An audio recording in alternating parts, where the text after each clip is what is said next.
It all seemed like a fairy tale come true. She spent years living in relative poverty, and now she was married to a billionaire with a dream lifestyle for her kids. But when she realized her marriage was not a safe place for her children, the desperate mother made a bid for freedom. All they had to do was escape the house they were locked up in. Alexandra Tolstoy was an adventurous young Englishwoman who dreamed of seeing the world. Like something lifted from the pages of a romance novel, Alexandra fell in love with a horse rider in Uzbekistan. After a whirlwind affair, they were soon married. But the pair's idyllic union eventually turned sour, and Alexandra needed a way out. To pay the bills, Alexandra was working as an English teacher when she caught the eye of one of her students. But this wasn't just any student. Billionaire Sergei Pugachev was an insanely wealthy and powerful man, and he offered her the world. "I wasn't happy in my marriage," said Alexandra. "I had a very, very stressful time." But was she ready to leave her husband for this man? Sergei felt like this savior coming in, beamed Alexandra. "I'd talk to him for hours on the phone. It was electric. I fell so in love with him, I've never felt such a connection with someone." Despite the fact that the Russian oligarch was still married, the pair went on to have 3 children together. But she never imagined the danger they were in with Sergei as a father. Alexandra's life seemed perfect. "He'd give me his credit card and I'd go shopping," she said. "I had a private jet. I just had to pack my suitcase and go." Alexandra felt like she knew a different person than the one people saw as a cold businessman. Deep down, she knew something wasn't right, but refused to acknowledge the darkness brewing inside Sergei. But after the bitter divorce with his wife finally came to an end, Alexandra and Sergei would finally wed. They added a $49 million beachfront Caribbean villa to their long list of assets, and the ceremony was out of this world. But the fairy tale wasn't destined for a happy ending. Bitter feud. Soon, Sergei's business dealings would catch up with the family.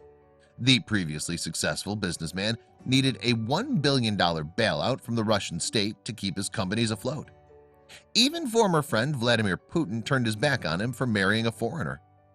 Alexandra reported the president had said, "You're a traitor. Why are you with this English person?" The bitter feud between Sergei and Russia would only further fuel his temper. Alexandra was tearing her hair out. The family was forced to upheave their lives to avoid the wrath of Russia. After English courts charged him with a 2-year prison sentence for leaving their London home during his legal battle, Sergei fled to their French property. Alexandra felt safe in London, but when the disgraced oligarch returned to the house one night, she knew she had to make an impossible decision.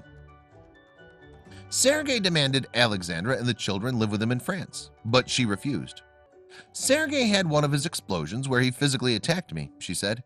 "He locked the children in a room separate from me, and he locked my passport and the children's passports in his safe, and he has a gun in his room." But she never dreamed of the danger her children were really in. One night, Sergei encountered some agents from the DIA, Deposit Insurance Agency. According to Sergei, the men demanded money from him, and if he refused to pay, the consequences would be unimaginable. They say, "Okay, you have to pay $350 million or we'll do something to your family." On top of that, Sergei's cars, including one used by his now-grown children, were bugged with GPS devices. 2 of them were suspected bombs. "I do feel very frightened," Alexandra said at the time, "for my safety and the children's, because there have been such terrible cases of murder. He was driving the car and 2 cars tried to, squash his car." The DIA denied the accusations, the devices were not bombs, and the children's fingers remained attached. Alexandra left Sergei, and after he cut off all financial support, returned to her roots as a world traveler and author.